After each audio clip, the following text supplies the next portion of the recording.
Je m'en souviens comme si c'était hier. J'étais encore dans le ventre de ma mère, à foutre des low kicks dans le placenta, quand sa condition de femme enceinte l'a poussée à expérimenter un restaurant de ramen sur un coup de tête. Pour une raison que je ne saurais expliquer, le goût exotique de cette nourriture pas comme les autres m'a apaisé. Et à 8 mois, les embryons de mon cerveau ont formulé leur toute première pensée. Elle tenait en un mot. Datebayo. Naruto, c'est 720 épisodes, 29 openings, 72 volumes, 11 films, 186 musiques, 59 jeux et 133 figurines pop.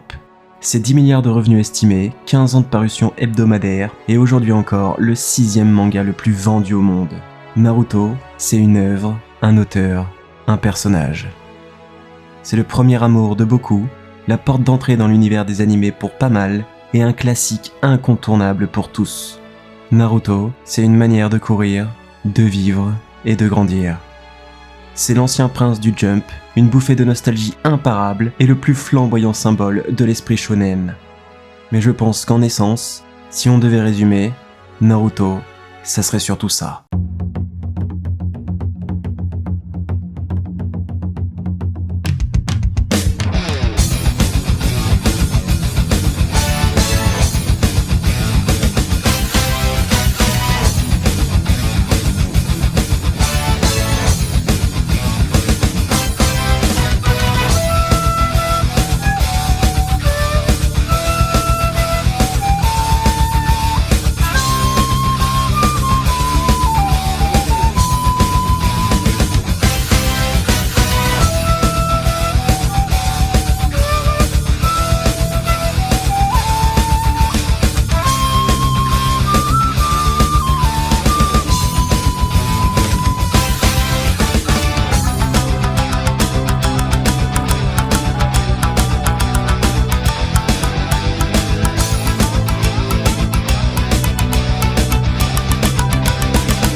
Alors comme ça, vous aimez rire. Alors comme ça, vous aimez lire. Alors comme ça, vous aimez les histoires complètement déjantées avec des personnages hauts en couleur et des blagues hilarantes à toutes les pages, compilées dans une fiction aux faux airs de fables modernes totalement absurdes. Eh bien, réjouissez-vous, car j'ai écrit un livre juste pour vous. Le jeu d'essai de famille, jour 1. Le projet sur lequel j'ai travaillé le plus sérieusement de ma vie. C'est donc un sacré comble que le résultat soit débile au possible. Lien dans la description. Il y a des histoires qui ne s'inventent pas, à commencer par celle de Masashi Kishimoto, le papa de Naruto. La facétie de l'univers a voulu que pour créer l'un des shonen les plus populaires de tous les temps, l'auteur a d'abord dû en vivre un. Les similarités entre sa vie et son œuvre, entre son héros et lui, sont difficiles à croire. Et pourtant, tout ce que je m'apprête à vous raconter est 100% véridique. Laissez-moi vous narrer l'incroyable histoire de Masashi Kishimoto. Laissez-moi vous dévoiler le shonen dans le shonen.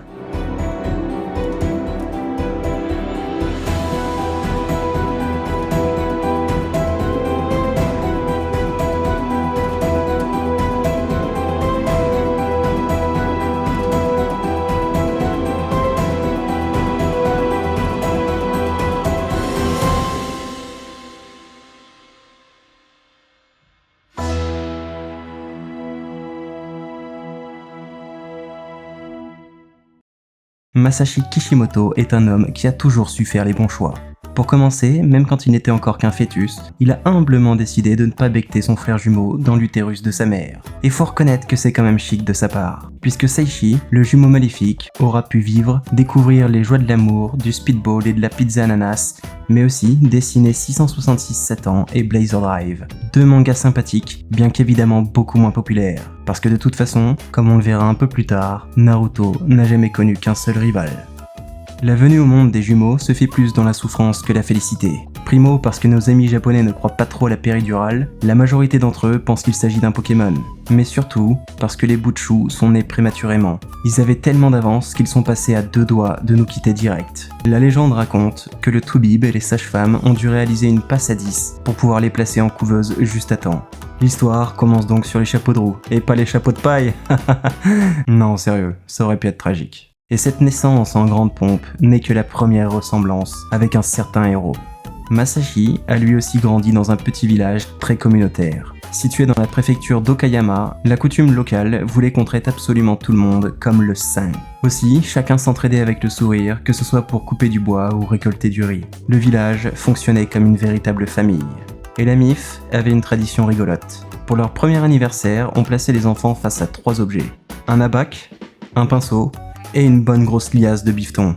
L'idée était qu'on pouvait deviner l'avenir du gamin en fonction de ce qu'il choisissait.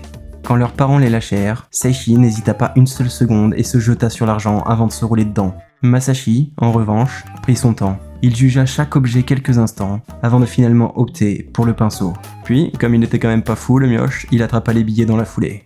Et ce qui devait être juste un petit rituel sans importance n'a pour le coup jamais été aussi prophétique. Il semble que c'était la destinée de Masashi que de devenir un artiste plein aux as. Ça commença dès la maternelle. Fasciné par Doraemon, il fallait qu'il le dessine absolument partout, absolument tout le temps. Et il ne fallut pas longtemps avant qu'il contamine ses camarades de classe. Mais même à 3 piges, Masashi, lui, ne rigolait pas avec le dessin. À chaque fois, c'était la même histoire. La plupart de ses amis faisaient l'horrible erreur sur les yeux du personnage, ce qui faisait péter un câble à Masashi, qui se sentait par conséquent obligé de démarrer ses camarades dans des bagarres heureusement sans conséquences. Vous l'aurez compris, quand Masashi était dans les parages, on ne déconnait pas avec le dessin. Même quand il jouait à cache-cache, il trouvait la première cachette qu'il pouvait, puis dessinait dans son carnet jusqu'à ce qu'on le secoue assez fort pour qu'il revienne à lui. Puis, une fois qu'il fut lassé du chat robot bleu chauve sans oreilles, ou quoi que cela puisse bien être, ce fut au tour de Kinnikuman, un animé où des super-héros grotesques s'affrontent dans des matchs de catch. Avec son frère, ils s'amusèrent à inventer leurs propres personnages. Seishi créa Beetleman parce qu'il aimait beaucoup les scarabées, quand Masashi le boulimique alla plutôt chercher son inspiration dans son frigo. Wasabiman et Moutardeman furent les siens, précurseurs d'un futur héros qui hériterait lui aussi du nom d'un condiment bien naze. Enfant, Masashi écoutait attentivement les histoires de son grand-père, qui aimait beaucoup lui parler de guerre, mort et Hiroshima. Traumatisant pour un enfant de 5 ans, me direz-vous. Mais Masashi a su rentabiliser ses cauchemars et extraire la morale de feu papy. Comme quoi, la guerre, dans le fond, c'est pas ouf quand même.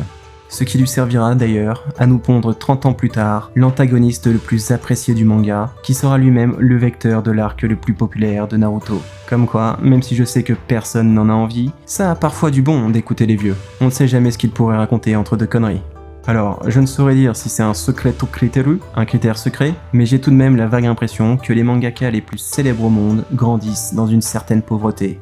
Sans argent de poche, Masashi n'avait même pas les 190 yens nécessaires à acheter le Shonen Jump. Réduit à devoir sucer des galets à la cour de récré, cela ne l'empêcha pas de tomber devant un 3e animé. Et si les 2 premiers l'avaient matrixé comme jamais, je ne sais même plus quel verbe utiliser pour témoigner de l'impact qu'eut celui-ci.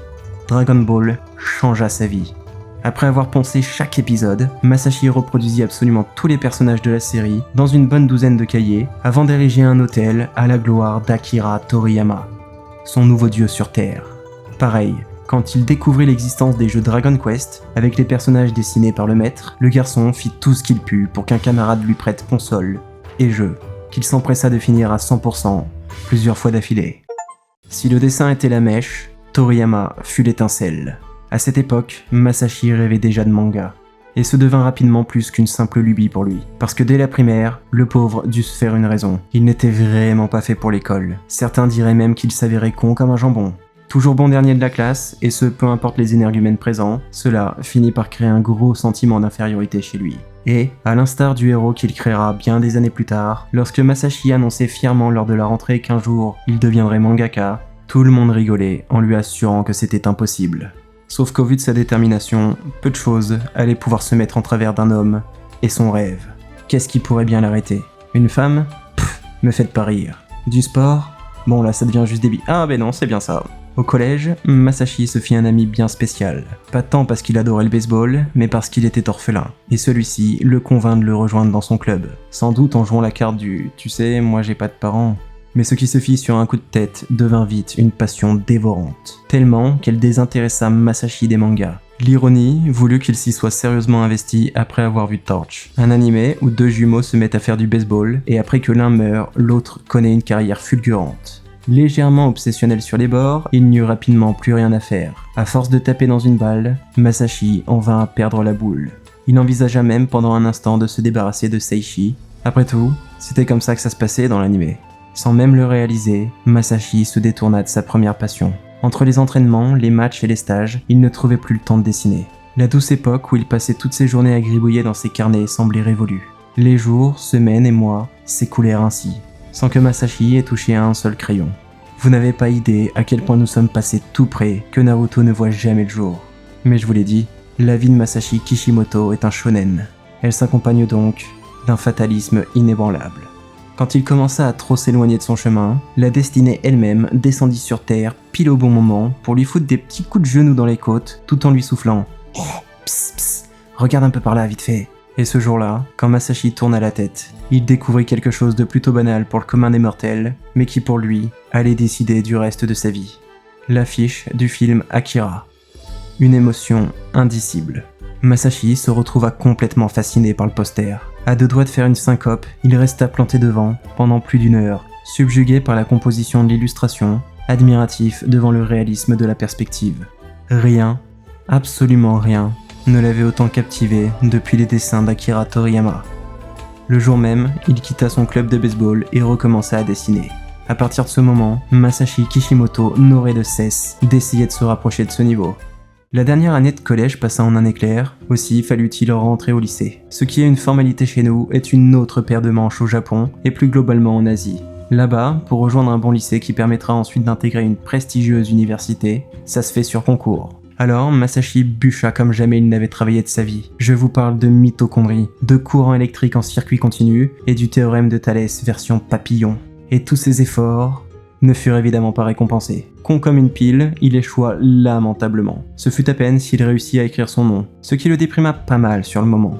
Mais Masashi réussit tout de même à se faire accepter par un lycée plus modeste, dans lequel il restait une petite place au fond entre le placard et la photocopieuse. Et il n'a plus jamais étudié depuis. Après tout, à quoi bon? Lui voulait juste dessiner des mangas.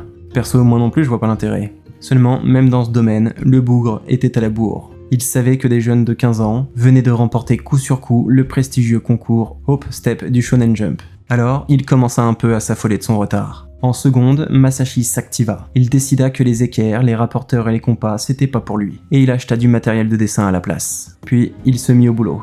Afin de proposer un travail au concours, il devait produire 31 pages. Et ça lui vint d'un coup, d'un seul. Bam, Naruto. Non, je déconne. Masashi n'arrivait absolument à rien. Il restait penché devant une feuille blanche à attendre une inspiration qui ne venait pas. Naïf, il pensait qu'il suffisait d'avoir un coup de crayon pour faire un manga. Aussi commença-t-il à déchanter, douter et déprimer. Peut-être n'était-il pas fait pour ça en fin de compte. Mais en même temps c'était son rêve, et il n'avait plus d'autre plan, à présent. Alors il persévéra. Et une fois en première, à force de travailler, il parvint enfin à réaliser ses 31 pages. Par contre, il n'avait aucune idée de la qualité. Était-il un génie? Une grosse merde? Un entre-deux? Du coup, il alla voir Seishi, le gars qui le comprenait le mieux au monde. Et sa seule réponse fut « Yabai », ce qui se traduit littéralement par « Oula, ça craint », et dans le contexte par quelque chose comme « Waouh, mon frère a quasiment dessiné toute sa vie, il a lu des centaines de mangas, abandonné le concept même d'étudier, et c'est ça le résultat? Donc oui, ça craignait. » Heureusement, Masashi avait déjà pris la bonne habitude de ne pas accorder la moindre importance à la vie de son jumeau maléfique. Sans attendre, il alla voir son père pour lui montrer son manga. Il attendit plein d'espoir, des étoiles dans les yeux, quand le verdict tomba. Yabai. Lorsque son propre géniteur lui assura que c'était vraiment pas terrible, Masashi tomba de haut. Autant dire que les 31 premières pages de sa carrière n'arrivèrent jamais au Jump. Elles restèrent scellées dans un tiroir, en bas de son bureau, pour l'éternité.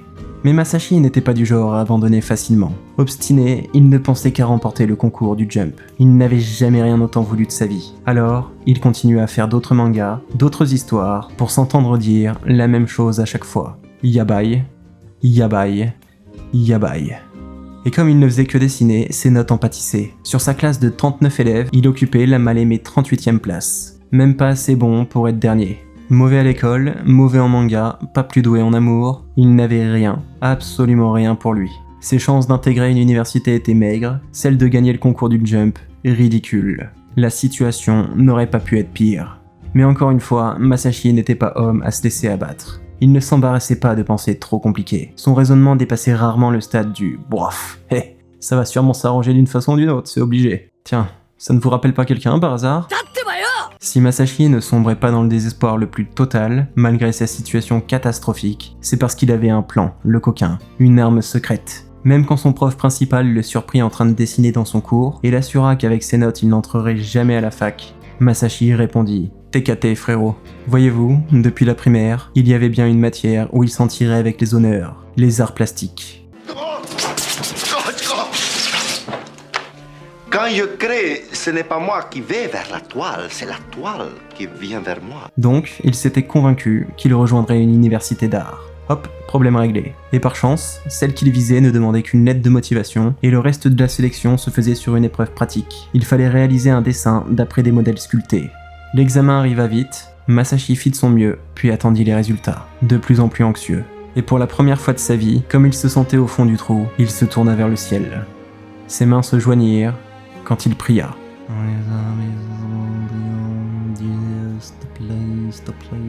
Et cette fois, les dieux du manga répondirent à son appel. Il était admis. Débuta alors la vie de rêve. Il y avait plus ces conneries de mathématiques, de japonais ou de physique quantique, que du dessin du soir au matin. Masashi exultait de joie. Il allait pouvoir faire des mangas toute la journée. Par contre, pas question de tirer au flanc.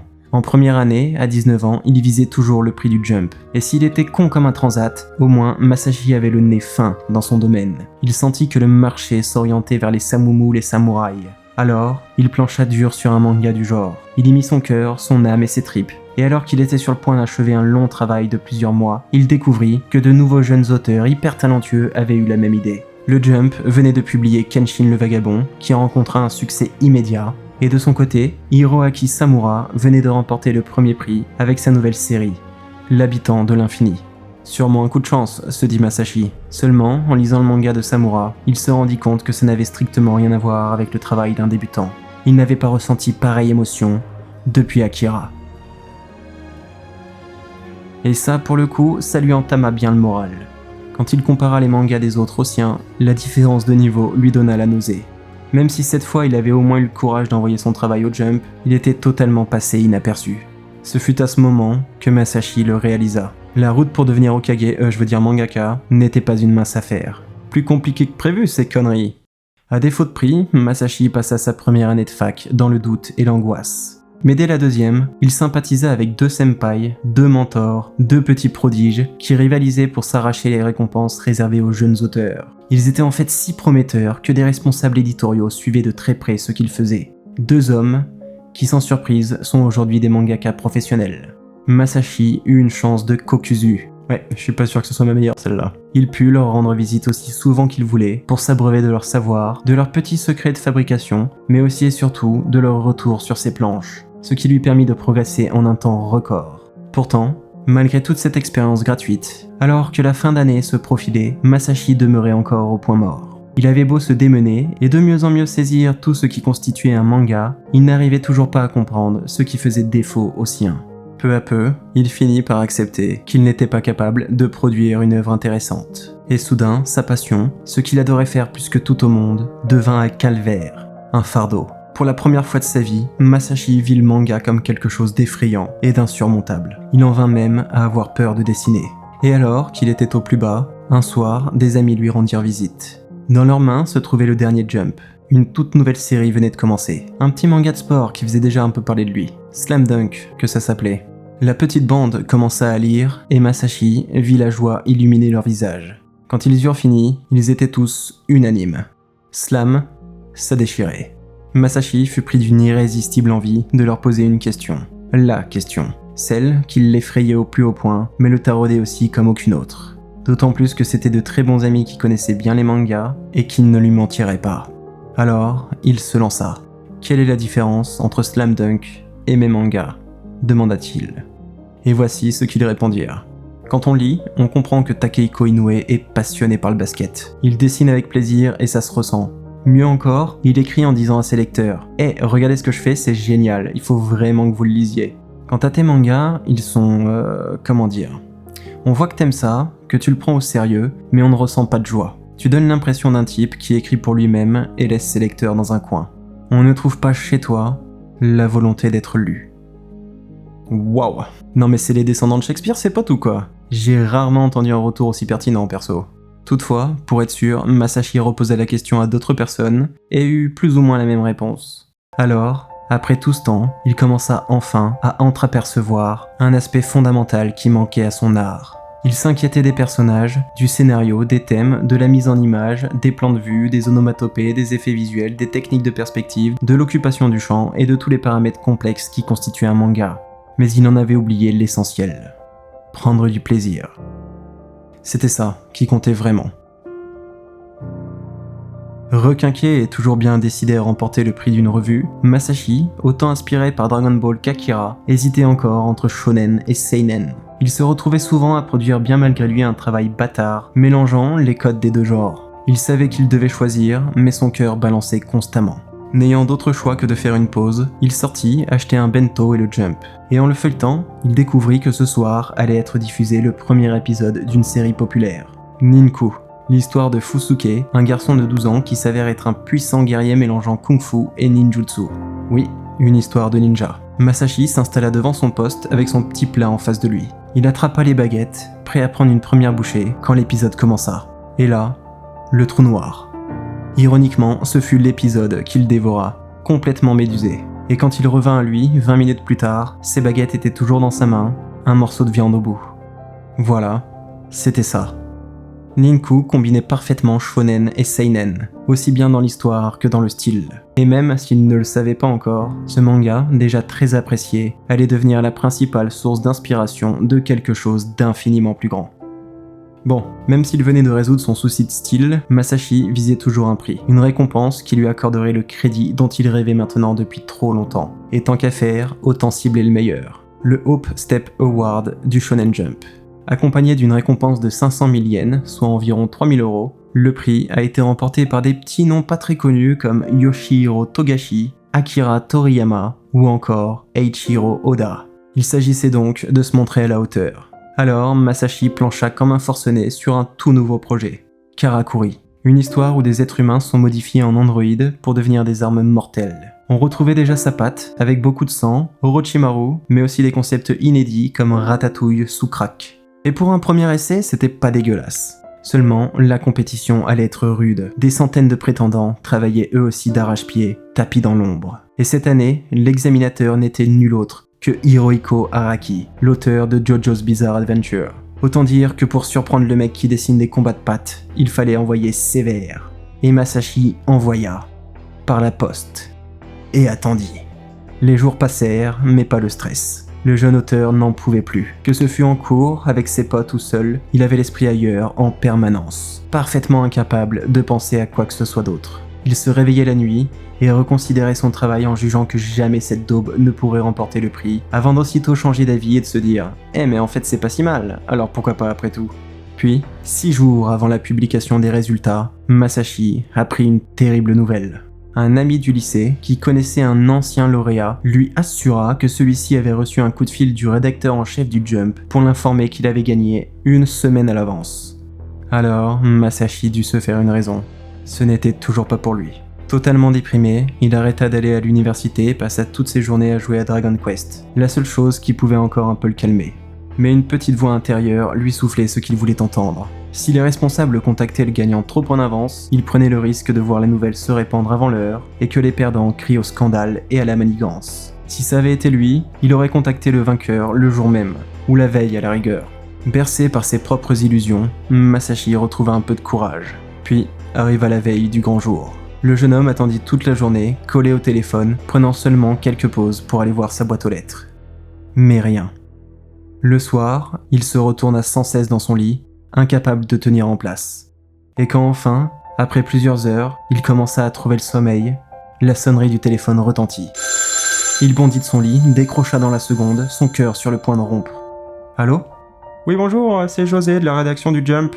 Oh putain, oh putain, oh putain. Mes félicitations! Karakuri a remporté le premier prix.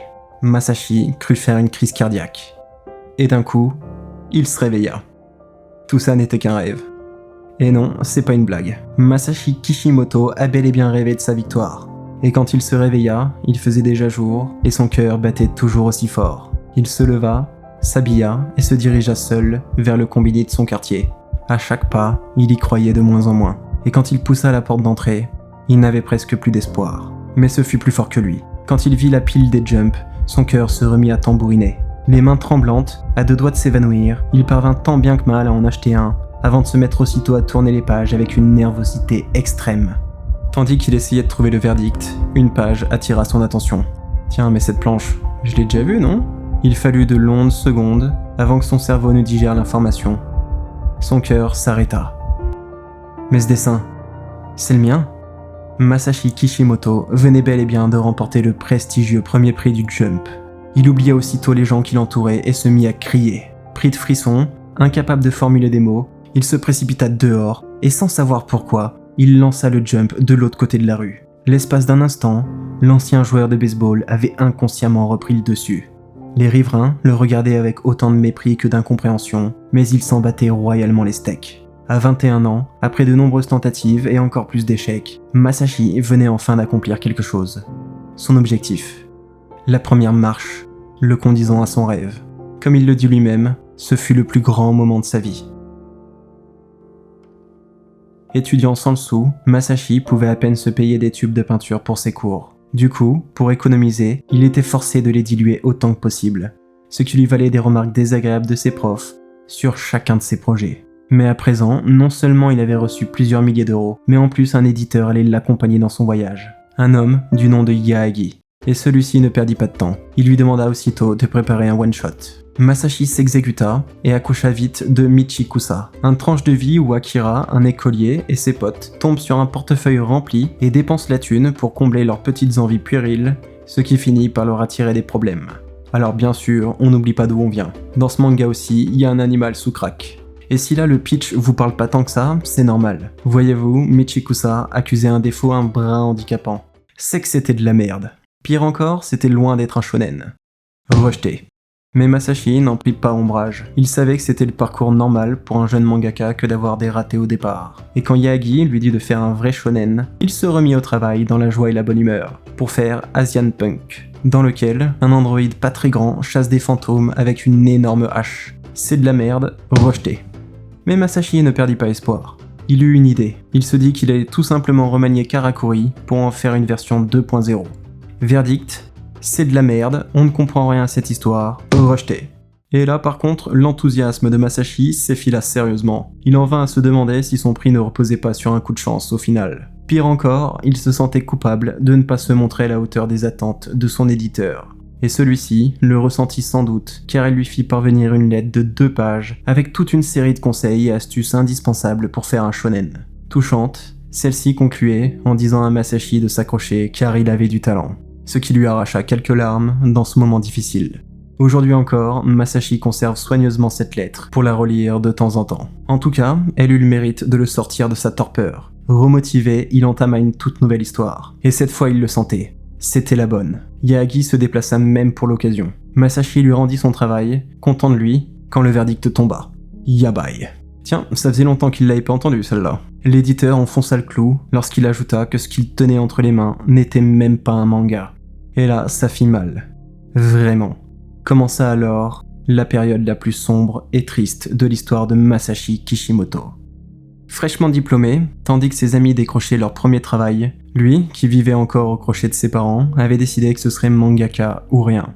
Pourtant, pendant 1 an, il ne créa que des bouses. Rapidement, la peur s'installa, ce qui le poussa à produire d'autant plus vite, et ses mangas déjà pas ouf perdirent encore en qualité. Plus grave encore, ses parents avaient dépensé beaucoup d'argent, presque toutes leurs économies à vrai dire, pour payer ses études et son logement dans la capitale. Pendant que Masashi, de plus en plus déprimé, travaillait de moins en moins sérieusement, préférant passer ses journées à jouer au mahjong avec des amis. D'ordinaire sévère, le jeune homme avait été profondément surpris lorsque sa famille accepta qu'il continue sur cette voie. En revanche, son plus jeune frère lui fit remarquer que par sa faute, il galérait à trouver comment payer ses études à lui.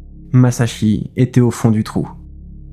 Peu après, son père vint lui rendre visite sur Tokyo pour lui proposer des idées de personnages et de scénarios bancals. Masashi ne comprit qu'un peu plus tard, mais pour que son père en soit réduit à ça, c'est que toute la famille s'inquiétait très sérieusement. Là, il était temps d'agir. Et vite. Alors, Masashi reprit tout à zéro. Il réétudia tous les composants d'un manga. L'histoire, les thèmes, les personnages, retrouvant peu à peu l'enthousiasme des premiers jours. Pendant 2 ans, il lut tout ce qu'il put. Les ouvrages sur la manière d'écrire une histoire, le squelette type d'un scénario, la division en 3 parties, les phases de la mise en place, la construction et le dévoilement des caractères ou l'attribution des rôles. Il analysa pléthore d'œuvres populaires, notant par exemple chacune des répliques de Pulp Fiction et étudiant la construction des personnages, lisant les romans d'Osamu Dazai pour identifier les clés de ces histoires. Masashi dessina one-shot après one-shot, prenant yabai après yabai, jusqu'à finalement accoucher d'un travail suffisamment intéressant pour lui valoir une petite parution dans l'Akamaru Jump Summer. Dans cette histoire, on suivait un jeune garçon ayant les pouvoirs du Kitsune, la légendaire créature du folklore japonais. Il avait le pouvoir de se transformer en fille ou en renard à 9 queues. Et son nom, je crois que vous le connaissez déjà. Seulement, les retours ne furent pas suffisamment positifs pour en faire une série. Rejeté. Mais après 2 longues années à travailler comme un fou furieux, et plus de rejets qu'il ne pouvait en compter, à ses yeux, il s'agissait plus d'une victoire que d'un échec. Et Masashi le sentait, il était sacrément monté en puissance. Ce n'était plus qu'une question de temps. Il décida alors de faire un manga sur son ancien amour, Yakuo, le roi du baseball. Il le montra à Yaagi et attendit le verdict, les doigts croisés.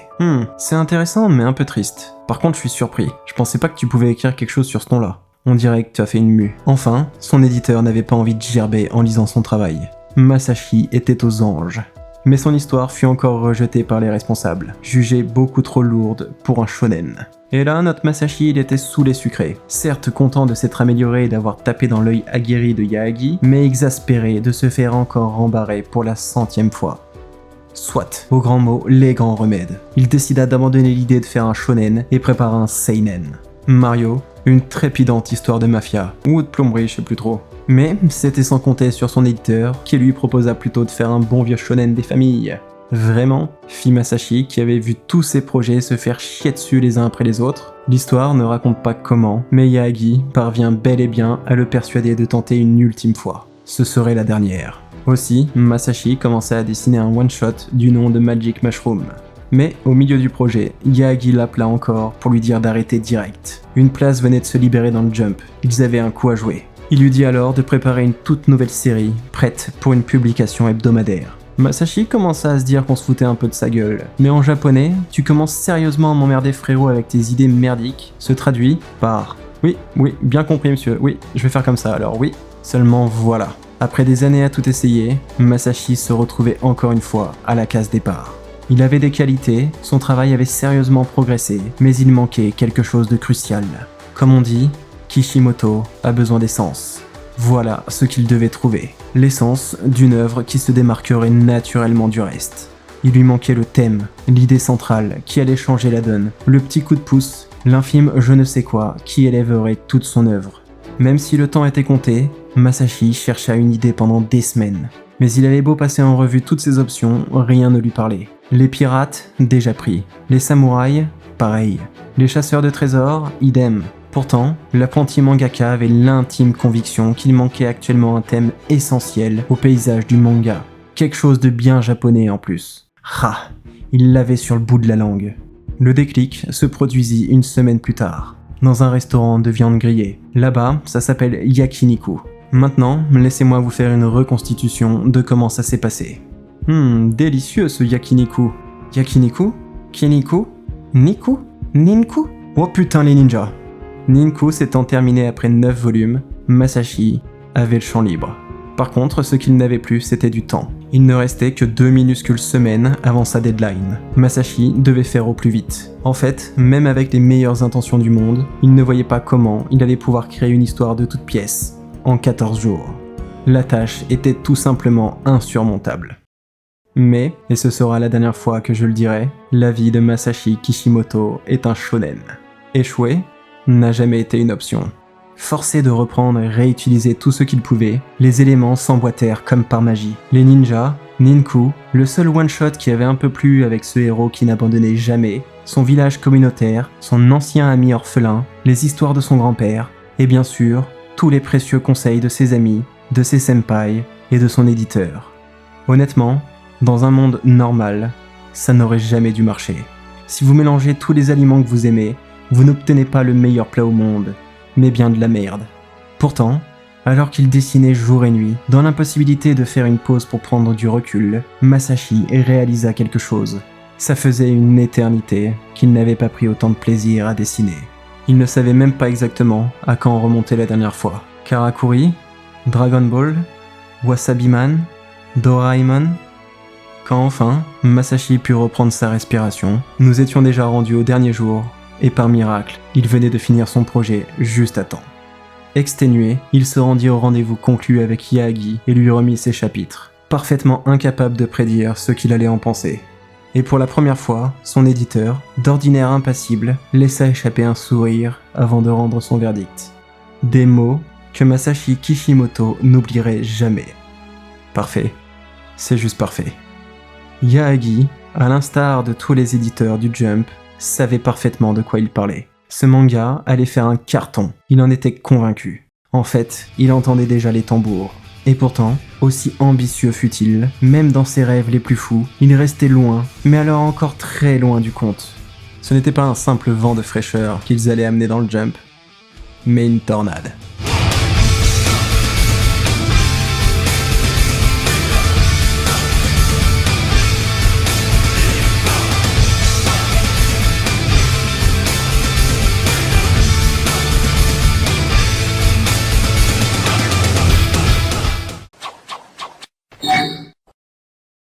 Vous voyez, c'est marrant. Dans la vie, il y a toujours plusieurs façons de voir les choses. Mettons le succès par exemple. Quand vous vendez quelque chose comme 300 millions de livres et que votre licence génère plus de 10 milliards de dollars de revenus, il serait tentant de commencer à parler de réussite. Mais que les choses soient claires, l'impact d'une licence ne saurait se quantifier avec de la thune. Peu importe le nombre de zéros. Non, on juge de la notoriété d'une œuvre au nombre de weebs qui courent les bras dans le vent.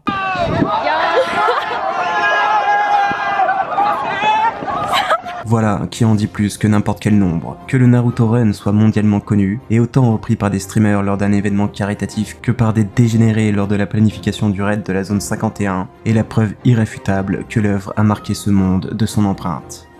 Le 21 septembre 99, le Jump accueille une nouvelle série de ninjas. Ce n'est pas la première, et pourtant ça va le devenir. Parce que si vous n'aviez probablement pas entendu parler de Ninku avant cette vidéo, je suis prêt à parier que même votre grand-mère sait faire un Kagebushin no Jutsu.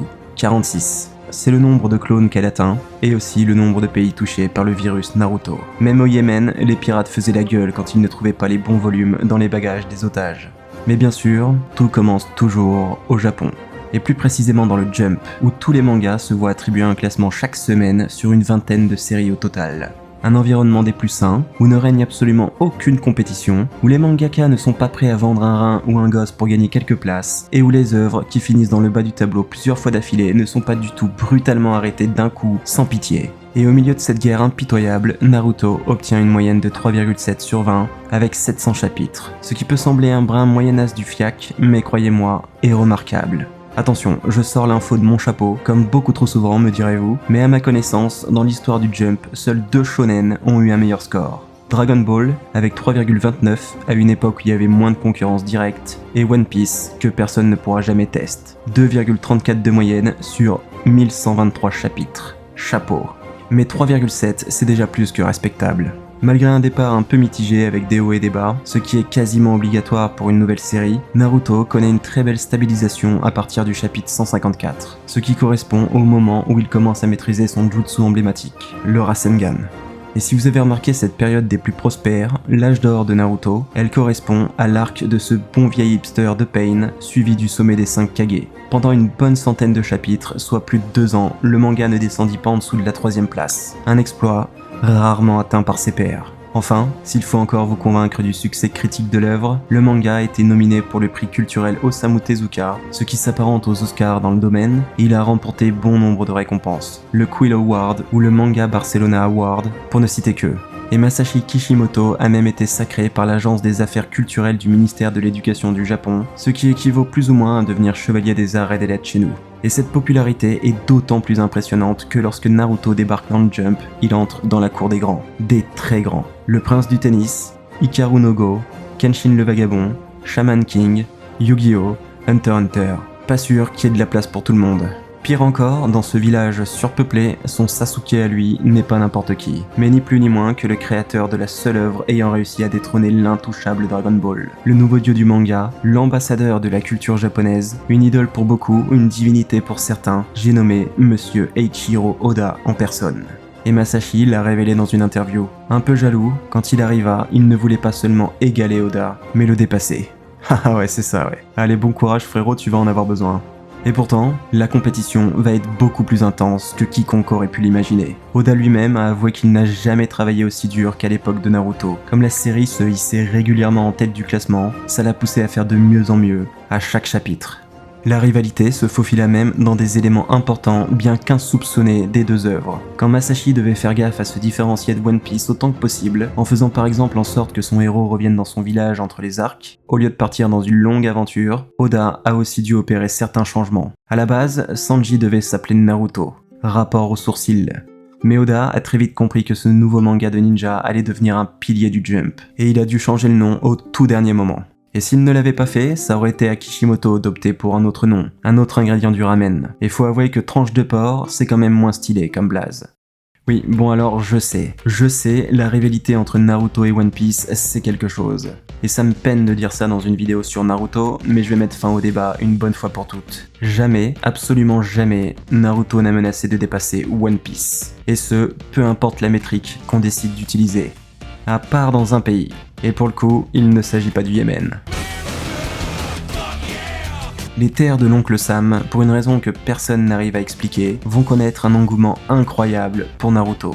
Apparu plusieurs fois sur la très célèbre liste des best-sellers du New York Times, le volume 28, qui correspond au retour de Naruto après l'ellipse, est tout simplement devenu le livre le plus vendu en Amérique du Nord durant l'année 2008. C'est fort. Et là, je ne parle même pas de l'anime, qui, d'après Crunchyroll, est tout simplement le plus vu à travers le monde au cours de la dernière décennie, avec une énorme popularité au Mexique, au Brésil, en Espagne, en Suisse, en Slovénie, au Pakistan, aux Émirats Arabes Unis, en Égypte, au Nigeria, au Soudan, au Kazakhstan, en Inde, au Népal ou encore en Chine. C'est simple, il n'y a pas un pays qui sait pas manger un shuriken.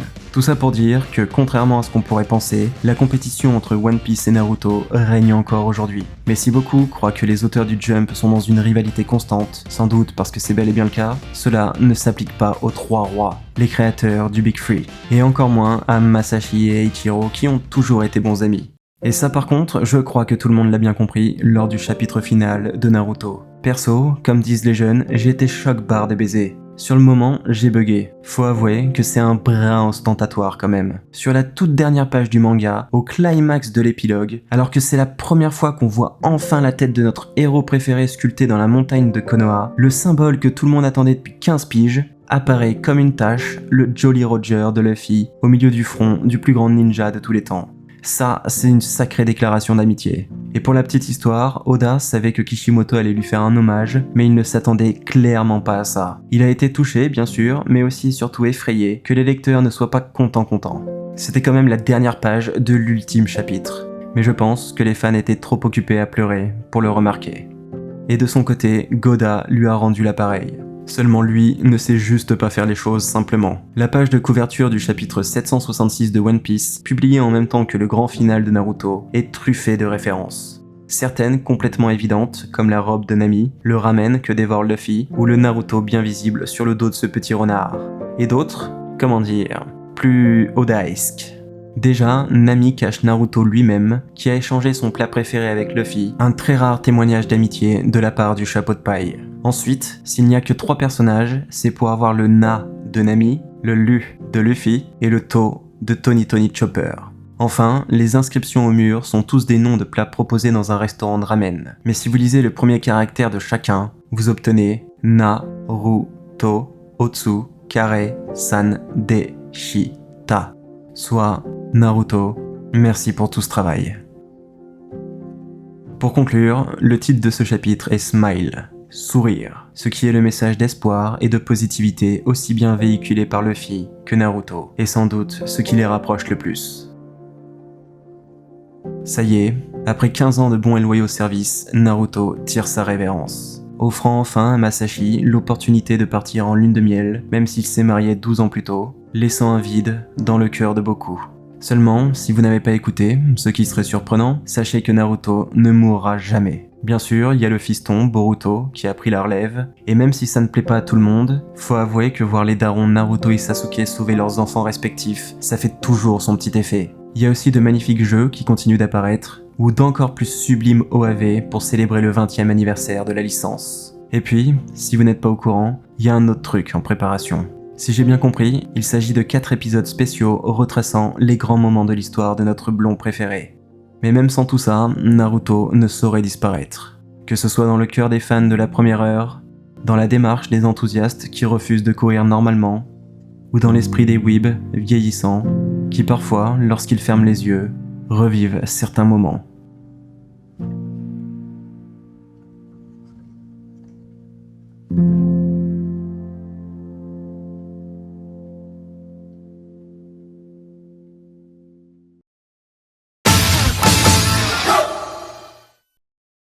Vous êtes joueur? Ça tombe bien, moi aussi. Et je suis prêt à parier qu'en 1 seconde chrono, je peux vous insuffler une violente bouffée de nostalgie. Attention, vous êtes prêts? 1 seconde, ça passe vite.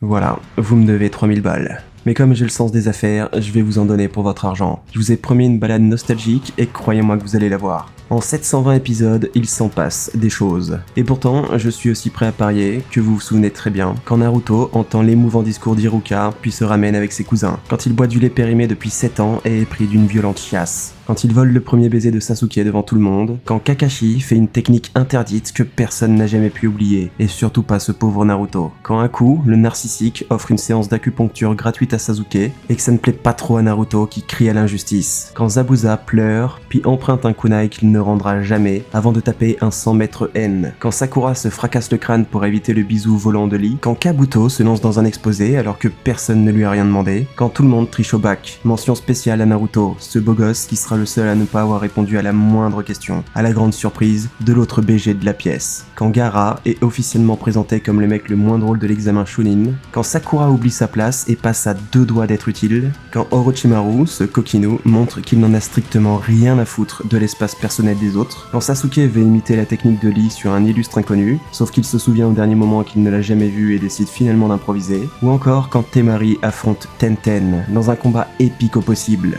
Non, je déconne, absolument personne ne se souvient de ça. Par contre, qui a oublié quand Naruto pète sur Kiba? Ça, on peut dire que c'est un gag hilarant. Et alors bon, si autant je veux bien vous donner le bénéfice du doute pour cela, il y en a 2 moments que vous n'avez pas pu oublier. C'est sans doute la scène la plus iconique de tout Naruto. Et ironie du sort, ça se passe entre 2 personnages secondaires. Le chouchou incontesté de tous, aussi connu comme le resplendissant fauve de jade de Konoha, ou Gros Sourcil pour les intimes, et Messi le Gaara qui manie le sable, et apparemment s'est fait troller par un tatoueur quand il était plus jeune. Déjà, faut avouer que le match-up est fantastique. On a le psychopathe de service, mais bien badass, qui a un pouvoir polyvalent, face au chouchou comique qui n'a qu'une seule corde à son arc, mais l'a chérie et travaillait toute sa vie. Nul besoin d'être un devin pour savoir que ça va faire des étincelles. Et vu ce qu'a lâché Naruto un peu plus tôt, on est en droit de s'attendre à une explosion. Le combat dure en tout 3 épisodes et ils sont tous dans le top 10 sur IMDb. Le premier et le dernier occupant respectivement la 2e et 3e place. Bien sûr, le moment cultissime survient lorsque Lee, dans une impasse, reçoit la permission de Guy. On ne sait pas encore de quoi il est question, mais ce qu'on sait en revanche, c'est qu'on va avoir droit à quelque chose d'épique. Et pourtant, ni nous ni cette blonde ne pouvions prévoir l'impact de la scène qui se préparait. Lee joue à chat perché avant de défaire les poids attachés à ses jambes. Il les laisse tomber théâtralement et... comment dire... ça jette un froid.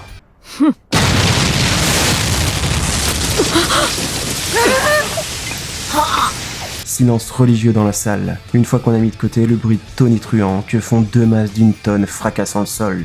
Puis on a droit à ce qui est la plus belle animation vue jusqu'ici. L'affrontement commence vraiment, et Lee danse pendant que Gaara essaye de suivre. C'est beau, c'est vif, c'est extrêmement bien chorégraphié. Et ce n'est que le tout premier moment mémorable de Naruto. En numéro 2, j'appelle le héros, parce que ça serait quand même bien qu'il ait ses moments aussi, le con.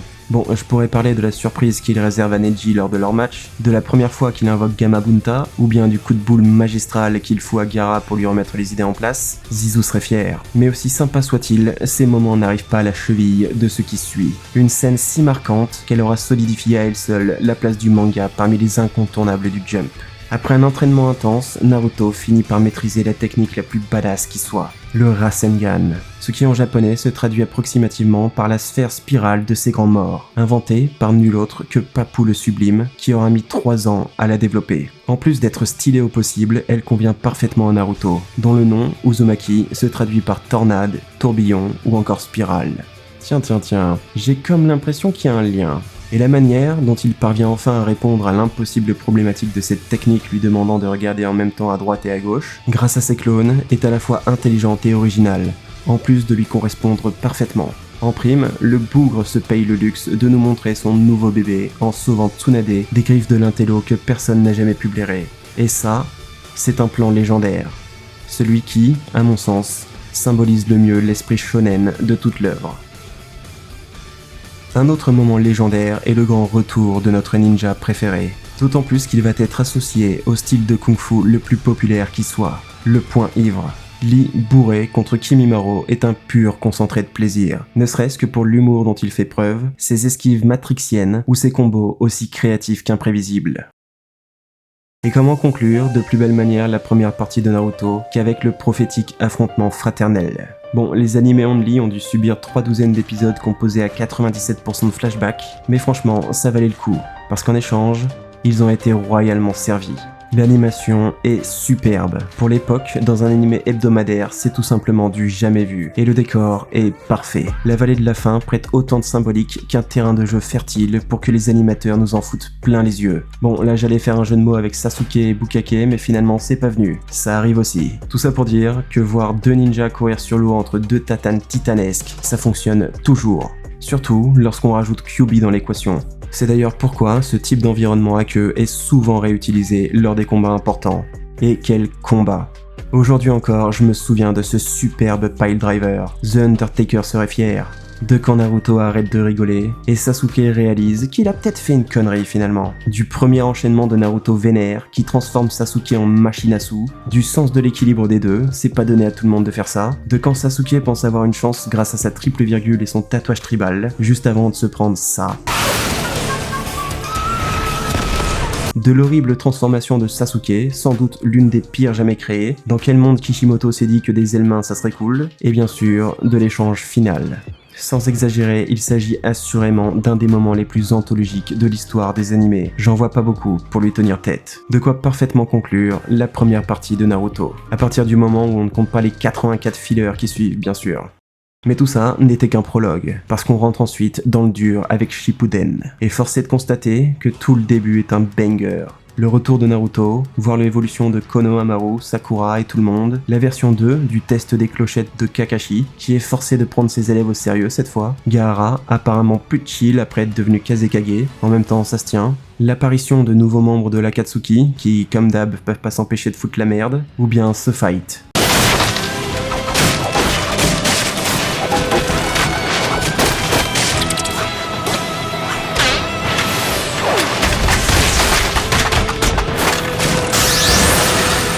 Mais le moment qui m'a scotché est l'affrontement contre Orochimaru. Je ne pense pas être le seul, mais j'adore beaucoup trop voir Naruto partir en coucouille, et avoir quelqu'un de suffisamment confiant en face pour ne pas déguerpir immédiatement quand Kyuubi commence à grogner. Il y en a pas beaucoup, des gars qui se sentent de l'affronter, mais Langue de Vipère en fait partie, ce qui est d'autant plus impressionnant qu'il n'a pas de main le bouffe, peut pas utiliser son immense arsenal de jutsu, du coup, à la place, il met des droites. Heureusement pour ses doigts de fée et tout le reste de son intégrité physique, il peut compter sur sa bonne vieille technique, où il gerbe une nouvelle version de lui-même flambant neuve. À se demander qui est le monstre entre les deux. Mais il y en a un sacré paquet de moments mémorables dans Shippuden. La réunion avec Sasuke, plus badass que jamais, qui veut commander une girafe pour tout le monde avant de se faire arrêter. Toute la phase où il construit sa petite équipe pour un road trip des familles, que j'ai beaucoup apprécié. Le gars est en mission et on sait que ça ne va pas bien finir. la mort d'Asuma et la vengeance de Shikamaru, la conception du Rasen Shuriken, le sommet des 5 Kage, la déclaration de guerre de Tobi, l'affrontement avec Danzo, le gars qui a des yeux partout, la rencontre avec Kushina, l'experte canine qui raconte son histoire à son fils avant de lui offrir une leçon d'éducation pour renard difficile, le début de la Grande Guerre avec le discours de Gaara, maintenant devenu commandant en chef de l'Alliance Shinobi. J'ai l'impression que tant qu'il se prendra pas un autre coup de boule, il s'arrêtera pas celui-là. La résurrection de Madara, qui apparemment est assez chaud pour se farcir une armée entière et plusieurs Kage à lui seul. Le double météore, je pense pas avoir besoin d'en dire plus. La déclaration d'amour de Kurama pour Naruto, qui lui ouvre les portes en grand. Kakashi, qui revoit son mentor Minato dans son élève. Les derniers mots d'Itachi pour Sasuke. L'apparition de Jubi, un nom qui sonne mieux que la bête à 10 queues. La réunification de la Team 7, un moment qui... La mort de Neji, le combat Kakashi-Obito, un petit bijou d'inventivité, de chorégraphie et d'émotion. Guy, qui s'engage dans une dernière X. Naruto et Sasuke qui s'allient contre Madara, le scellage de Kaguya, et bien sûr, le duel final. Ce que Masashi voulait raconter depuis le départ, et qui reste encore aujourd'hui sa scène préférée. Les deux rivaux sont enfin réunis, dans le sang. Je vous laisse d'ailleurs admirer quelques instants cette image, la page de couverture de l'avant-dernier chapitre. Tout un symbole. Ouais, Naruto nous a régalé de moments mémorables en 15 ans. Et pourtant, vous l'aurez remarqué, j'ai volontairement zappé tout un arc. Le meilleur en fait, qui contient les 2 épisodes m'ayant le plus marqué. Et là encore, je n'ai besoin que de quelques secondes pour que tout le monde sache précisément de quoi je parle.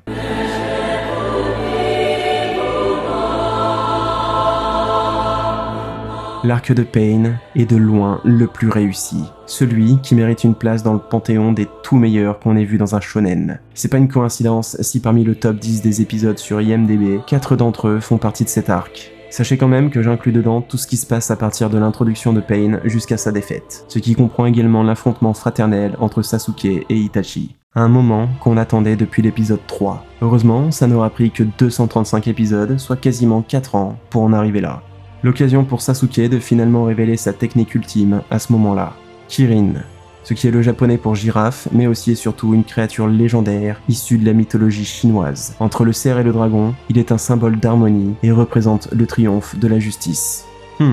Quant à Itachi, il dévoile toute sa panoplie. Le gars sait que c'est la dernière occasion, alors il se fait plaisir. Tsukuyomi, Amaterasu, Susanoo, bref, il offre un cours accéléré de mythologie japonaise. Et si le mystérieux Uchiha de l'Akatsuki comptait déjà parmi les personnages favoris de la plupart des gens, sa fin aura cimenté son statut de légende. Oh, le con était en fait un good guy. Dur à croire quand tu massacres tout ton clan, parents inclus, et pourtant, il s'avère qu'il avait une bonne raison de le faire. Ce qui ne ravit pas des masses Sasuke lorsqu'il l'apprend. On a alors le droit à une sublime scène avec un coucher de soleil en bord de plage. Et pour la première fois depuis son introduction, Sasuke, qui n'avait montré que détermination, colère et désir de vengeance, affiche chagrin, regret et désir de vengeance. Je suppose qu'on ne le changera pas celui-là. Du coup, il décide de partir pêcher avec ses amis pour se changer les idées, pendant qu'il se passe des trucs sombres à Konoha. Après tout, si c'est l'arc de Pain, faut bien qu'il se montre au bout d'un moment. Et une fois qu'il vainc sa timidité et dévoile sa bouille, croyez-moi qu'il n'y a pas plus fort que lui pour briser la glace. 22, c'est le nombre de piercings, si jamais tu te posais la question. Maintenant, pousse-toi, veux-tu? Je vais annihiler absolument tout ce à quoi tu tiens. La destruction du village est une scène inoubliable. On a vu les personnages y naître et grandir. Entre 2 missions, on y revient toujours. Et rares sont les shonen à autant développer le décor, la ville natale du héros et de ses compagnons, jusqu'à le hisser au rang de personnage principal.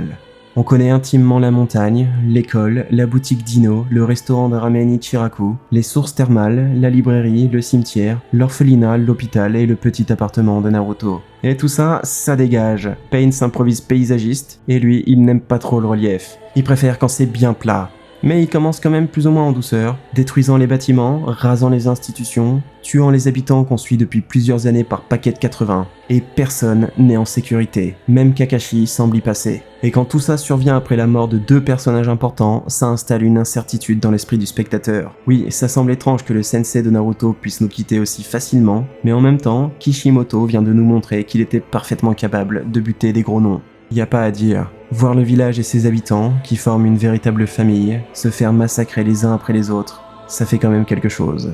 À ce moment, c'est déjà vraiment pas mal la merde. Et pourtant, Pain est encore en train de se chauffer. Je sais pas s'il prend la conf ou perd patience, mais d'un coup, d'un seul, il en a ras-le-bol de toutes ces habitations qui lui gâchent la vue. 2 mots. Shinra Tensei. Et pouf, à plus de Konoha, le tour de magie le plus impressionnant que j'ai vu. Alors bon, tout le monde n'apprécie pas forcément le spectacle. C'est notamment le cas de Sakura qui préférait le design d'avant. Et son appel à l'aide, le cri déchirant qu'elle pousse, et la culmination de tout le build-up des derniers épisodes. Pendant que les ninjas de Konoha luttaient pour survivre tout en protégeant Naruto, celui-ci s'entraînait dans l'espoir de parvenir à les défendre eux. Le héros, qui souhaitait plus que tout devenir Hokage, le chef, le symbole d'un village dont il rêvait d'avoir le respect, ne savait même pas qu'il était en train de se faire raser pendant son absence. Cela ne dure qu'une petite dizaine d'épisodes, et pourtant, ça résonne comme une éternité. Mais enfin, il arrive. Et personne n'a jamais été aussi content de le voir. Naruto, eyeliner. Oh putain, ça se voit, il est pas venu pour déconner. Il nous offre une première régalade avec son apparition sur la tête d'un crapaud lui-même perché sur Gamabunta devant 2 gardes du corps, une seconde lorsqu'il one-shot un des Pain en un éclair, et une troisième quand Tsunade réalise qu'il est la relève de Minato et Jiraiya. Puis s'engage le vrai combat et ça tourne mal. Naruto se retrouve dans une position inconfortable. Même si c'était facilement devinable, Pain ne l'avait pas prévenu de son penchant BDSM. Jalouse, Hinata s'invite à la fête avant de niquer l'ambiance en révélant ses sentiments à Naruto. Heureusement, ça ne prend pas longtemps avant qu'elle se fasse monter en l'air. Bon, je déconne, parce que c'est quand même une belle scène. Corrigez-moi si je me trompe, mais je crois que c'est la première fois que quelqu'un dit clairement à Naruto qu'il l'aime. Le garçon ayant grandi seul, dans la méfiance et la haine de tout un village, il ne sait même pas comment se comporter face à une telle déclaration. Par contre, il sait comment réagir lorsque Hinata se fait embrocher par Pain. Ce qui est le parfait build-up pour le prochain épisode. Un épisode très spécial, parce que parmi les 720 que compte l'anime, il est 2e dans mon cœur. Un banger absolu. Foudrage, Naruto laisse la place à Kyuubi qui n'attendait que ça. Pas de préliminaire, on démarre direct avec 4 queues. Et sans surprise, Pain adore ça.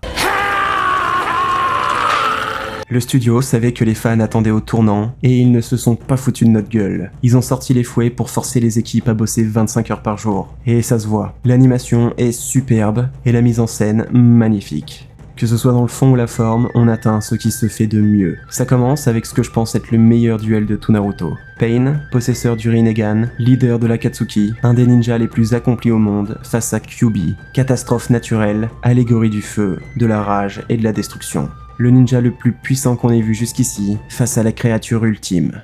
Ça ne sert à rien de sortir les popcorn, vous n'aurez pas le temps de les manger. Pendant 20 minutes, on est collé à son siège. Mais c'est la fin de l'épisode qui le sublime vraiment. Pain sait que pour arrêter un cataclysme, il en faut un autre. Shibaku Tensei, naissance de l'astre divin. La technique utilisée par l'ermite Rikudo, le fondateur du monde ninja et du ninjutsu, pour créer la lune et y enfermer Jubi. Ouais, rien que ça. Sauf que Pain a commis une erreur, la même que tout le monde fait toujours. C'est pourtant simple à retenir. Aussi balèze sois-tu, tu peux pas tester Kyuubi. Une musique retentit alors, une musique qui porte très bien son nom, parce qu'elle se nomme Tragédie. La situation ne pourrait pas être pire. Naruto, seul au monde, se laisse pervertir par la colère de Kyuubi. Pour la première fois de sa vie, et à l'inverse de tout ce qu'il représente, il abandonne. Le sceau commence à disparaître, et le renard à 9 queues à se manifester pour de bon. Désert de fin du monde. C'est ce qu'on ressent lorsque Kyuubi sort sa tête sous une pluie de feu.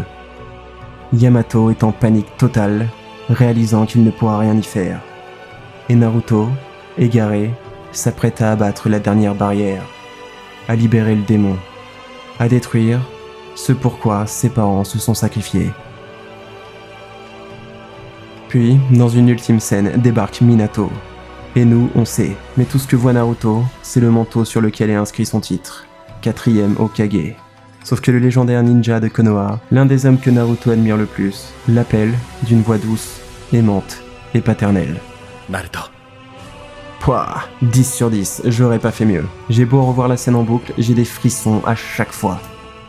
Et pourtant, je me répète, mais ce n'est que mon second épisode préféré. Il y en a un qui, dans mon livre, est un 11 sur 10. Parce que si je ne devais en garder qu'un seul, ce serait le 133e. L'histoire de Jiraiya, le vaillant. Rien à faire, c'est plus fort que moi, ça m'atteint à chaque fois. Je ne saurais vous dire ce qu'il se passe, mais mes yeux se mettent à produire une espèce de liquide étrange, et avant que je me rende compte, je chiale comme une gamine qui vient de perdre son labrador. Quand Jiraiya commence à perdre connaissance et qu'il arrive à la conclusion que sa vie entière n'est qu'un échec, je peux juste pas lutter. Constamment rejeté par Tsunade, incapable d'arrêter Orochimaru, échouant à sauver son mentor ou son disciple, le légendaire Sannin arrive à la conclusion que son histoire est pathétique, qu'elle ne vaut absolument rien. Puis d'un coup, Minato apparaît. Oui, encore une fois, mais il n'est pas l'éclair jaune de Konoha pour rien. Et Minato conteste. Il lui assure qu'au contraire, c'est une histoire fantastique. Il fait réaliser à l'ermite pervers qu'il a fortement contribué au développement de Naruto, étant à l'origine de sa force, de son caractère et même de son nom. Et dans cet ultime moment de vie, Naruto lui rend la faveur. Ne jamais revenir sur sa parole, ne jamais abandonner. C'est sa façon de vivre, et elle rejaillit sur lui dans ses derniers instants. C'est son élève qui lui insuffle la force d'aller jusqu'au bout. Alors Jiraiya se relève, une dernière fois, et fait ce qu'il a à faire, avant de sombrer à jamais dans les profondeurs de l'océan, tirant un trait final sur son histoire, se demandant, dans un dernier élan de positivité, comment appeler le prochain volume, en sachant pertinemment qu'il n'y a jamais eu qu'une seule option. On pourrait penser que Jiraiya est mort seul, dans un silence assourdissant, mais c'est tout l'inverse. Il s'est éteint dans une symphonie, celle de millions de fans pleurant à chaudes larmes, ensemble.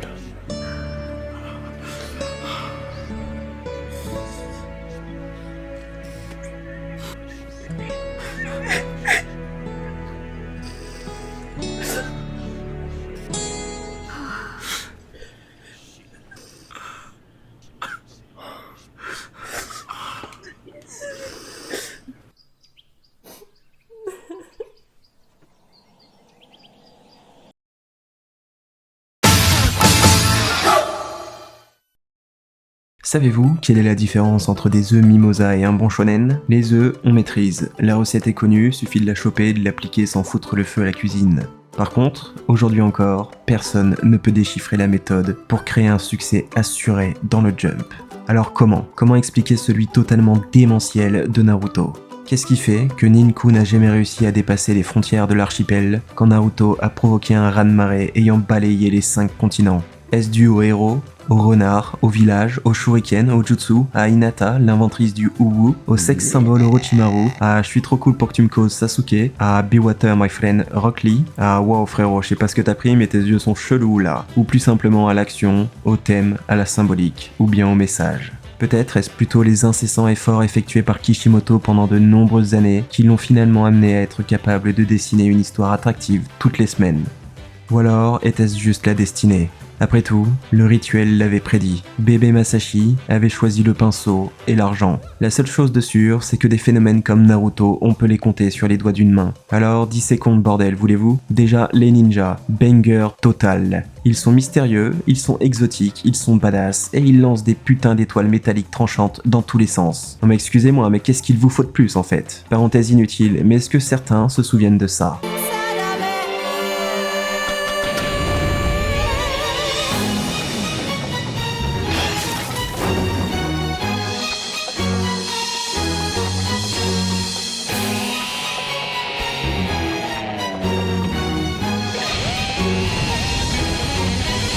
Tenchu la colère divine, mon introduction au concept de ninja. Ça a mal vieilli forcément, mais je me souviens avoir bavé absolument partout la première fois que j'ai vu l'intro. Bon, Naruto ça parle de ninja certes, mais ceux-là sont sous LSD. Parce que traditionnellement, les pépères ne sont pas trop censés s'habiller en orange bien pétant ou se décolorer les cheveux. Kishimoto voulait que ses personnages s'inscrivent dans un univers pop, à l'image de celui de Toriyama. C'est aussi pourquoi il a inséré des anachronismes comme les fermetures éclairs, les sandales, ou encore le magnétoscope. Ah, je parie que celui-là personne l'a vu venir. Et ça a pour effet de créer un monde délicieusement unique et captivant, en plus de renvoyer à la fameuse harmonie entre tradition et modernité du Japon. Ensuite, notre héros a beau être classique au possible, ça le mérite d'être efficace, voire peut-être même indispensable à un bon shonen. L'orphelin seul au monde qui fait le pitre pour faire bonne impression mais cache une profonde tristesse, ça marche toujours. Surtout lorsque le bonhomme dissimule un pouvoir surpuissant qui ne demande qu'à s'éveiller dans les situations périlleuses. Et faut avouer que le pouvoir en question est quand même bien stylé. Après tout, qui a déjà craché sur un bon Kyubid rosé? Une autre idée forte reste Konoha. D'habitude, le héros se carapate dès qu'il peut et on entend parfois parler de sa ville natale. Là, c'est tout l'inverse. Malheureusement, peut-être au détriment du reste de la carte. Dommage qu'on n'explore pas franchement les autres villages, mais ça, quel plaisir de revenir prendre un bon bol de ramen entre deux missions. On connaît tellement bien Konoha que j'ai l'impression que si tu me lâches aux portes de la ville, je saurais trouver mon chemin. Et si j'y arrive pas, je pourrais toujours demander à la belle brochette de personnages que nous a pondu Kishimoto. Il y en a pour tous les goûts. T'aimes le foot? On a la relève spirituelle de Domenech. T'aimes les gars sombres et torturés? On a l'emo originel, que j'accuse comme le principal responsable de la tendance. T'aimes les antagonistes qui n'ont pas l'air de déconner? On en a 10, se partageant une tenue devenue culte. T'aimes les meufs inutiles? Ça tombe bien, on a que ça. Mention spéciale à Tenten, je crois qu'on la voit 3 fois en 700 épisodes. T'aimes les mentors bien cool et balèzes? Dommage, on n'en a plus, ils sont tous morts. Par contre, s'il y a bien quelque chose qu'on a, c'est des relations complexes entre les personnages. Il y en a 2 qui sortent du lot. La première concerne les 2 frérots inséparables, Itachi et Sasuke. Bon, autant elle commence vraiment bien, autant elle part vite en steak. On se retrouve avec une histoire de vengeance classico-efficace, mais ça devient plus intéressant une fois que Itachi succombe. Parce que même après sa mort, il restera la raison de vivre de son petit frère. Il continuera de hanter Sasuke en ayant un impact primordial sur chacune de ses décisions. Et si vous aimez les secondes lectures, il semblerait que les 2 Uchiha symbolisent une légende bien connue au Japon. La très belle et poétique histoire d'Amaterasu, la déesse du soleil, et Tsukuyomi, le dieu de la lune. À la fois frère et sœur, mais aussi mari et femme, posez pas de questions, le couple vivait heureux sur le soleil. Sauf qu'un beau jour, Tsukuyomi se rendit sur Terre pour rencontrer Ukemochi, la déesse de la nourriture, fille d'Izanagi et Izanami. Ayant le sens de l'hospitalité, la jeune déesse prépara un véritable festin à son invité. Elle se tourna vers la terre et gerba du riz. Elle fit face à la mer et régurgita poissons et algues. Ce soir, c'était sushi. Sauf que Tsukuyomi, répugné au plus haut point par le manque d'hygiène de l'apprentie cuisinière, décida de la tuer avant de retourner comme si de rien n'était sur son astre. Ce qu'il n'avait pas anticipé, c'était la réaction de sa femme sœur. Il avait malencontreusement zappé qu'elle était meilleure amie pour la vie avec Ukemochi. Quand Amaterasu apprit la nouvelle, elle fut si furieuse qu'elle déclara qu'elle ne verrait plus jamais Tsukuyomi. Elle restera seule déesse du soleil, pendant que lui deviendra le dieu de la lune. Ainsi, le couple sera séparé à jamais. Vous faites le lien? Sasuke n'est autre qu'Amaterasu et Itachi Tsukuyomi. En tuant ses parents, ceux qui mettaient de la nourriture dans leur assiette, Itachi a rendu Sasuke furieux et a séparé à jamais les 2 frères. Et cette symbolique se retranscrit dans des moments mémorables. Une des images les plus emblématiques d'Itachi le montre devant une pleine lune lors du massacre de son clan. Quant à Sasuke, il éveille son Mangekyo dans une scène déchirante face au soleil.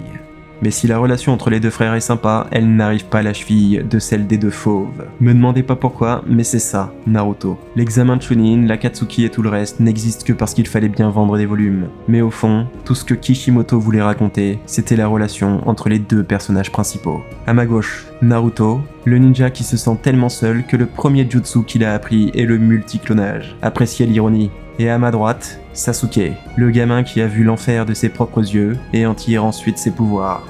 Tous les opposent, tous les rassemblent.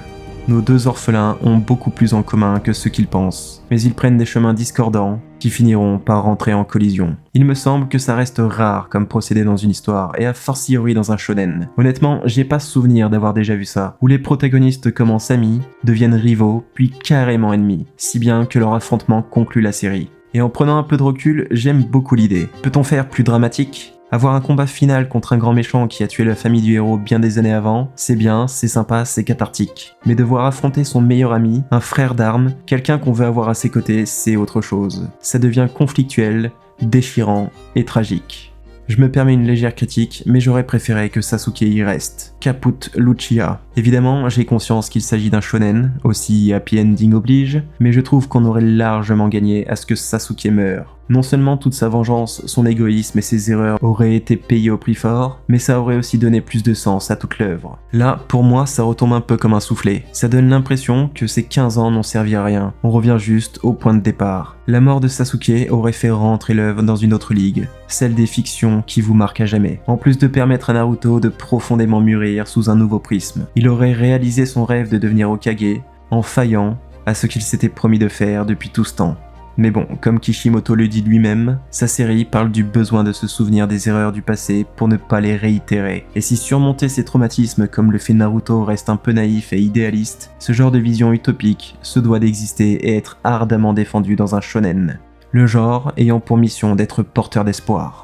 Ce qui amène d'ailleurs un contraste bienvenu avec le monde de ninja qu'il nous dépeint. Je rappelle que des gamins s'entretuent dans le calme lors de l'examen Chunin. Et ça n'a l'air de choquer de personne, la guerre faisant partie intégrante de leur quotidien. Un thème omniprésent dans l'œuvre car cher à Masashi, bercé par les histoires de son grand-père. Et si Kyuubi et les Biju restent captivants par nature, lorsqu'on réalise qu'ils ne sont qu'une métaphore de la bombe atomique, soudain, ils produisent un autre effet, autrement plus troublant.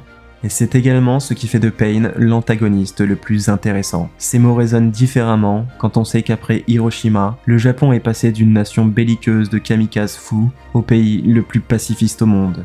Enfin, sur un aspect plus pragmatique, Naruto jouit sans doute du meilleur animé parmi les Big Three. Ce que j'ai encore du mal à accepter quand on sait qu'environ 40% du bordel est constitué de fillers tous plus débiles les uns que les autres. À quelques exceptions près, je suppose. Pire encore, certains épisodes sont un mélange de canon et filler, pour le plus grand déplaisir des fans. Et ça, c'est sans parler des innombrables flashbacks malvenus apparaissant à répétition. Pourtant, malgré ses défauts durs à oublier, je le redis, Naruto a le meilleur animé parmi les anciens rois du Jump.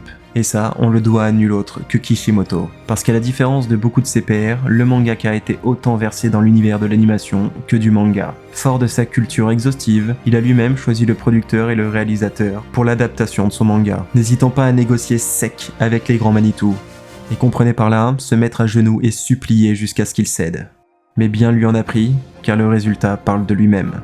Bon, je vais pas vous mentir, comme j'y connais strictement que dalle, je me sens pas tellement de me lancer dans une pseudo-critique à 2 balles de l'animation bien particulière de Naruto. D'autant plus que si certains crient au foutage de gueule complet, d'autres parlent de génie. Par exemple, quand Sasuke se brise la nuque sur sa technique, évidemment que les animateurs savent que c'est pas un mouvement humainement possible, ça. Et vu le temps que ça leur demande de faire chaque frame, ils ont autre chose à foutre que de troller les spectateurs. Sauf qu'on ne juge pas une animation sur chaque image, mais bien le produit final. Et force est de constater que cette version délivre autrement plus de dynamisme, plutôt que celle-ci respectant l'anatomie humaine.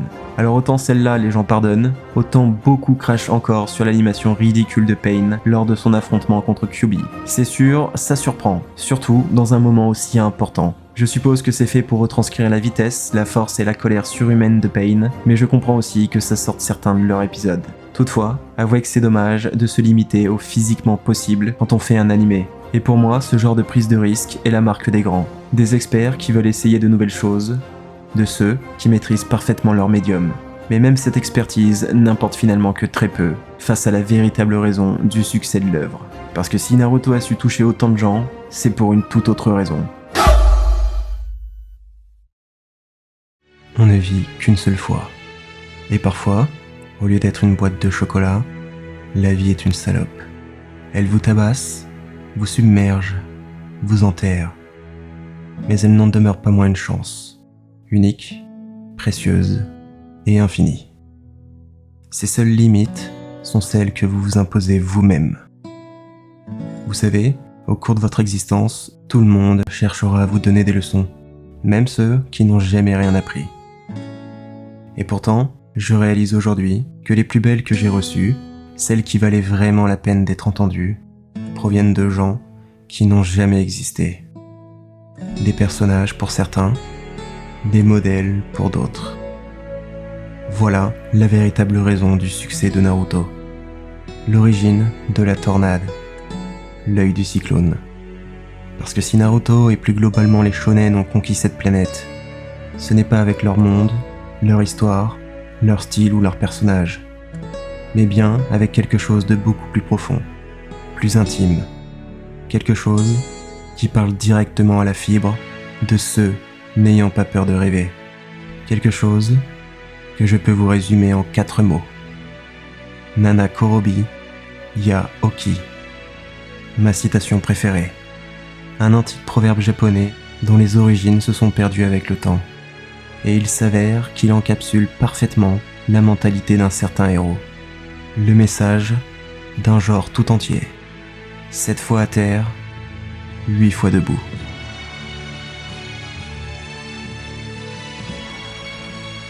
Peut-on mieux résumer Naruto? Peut-on mieux retranscrire l'esprit shonen?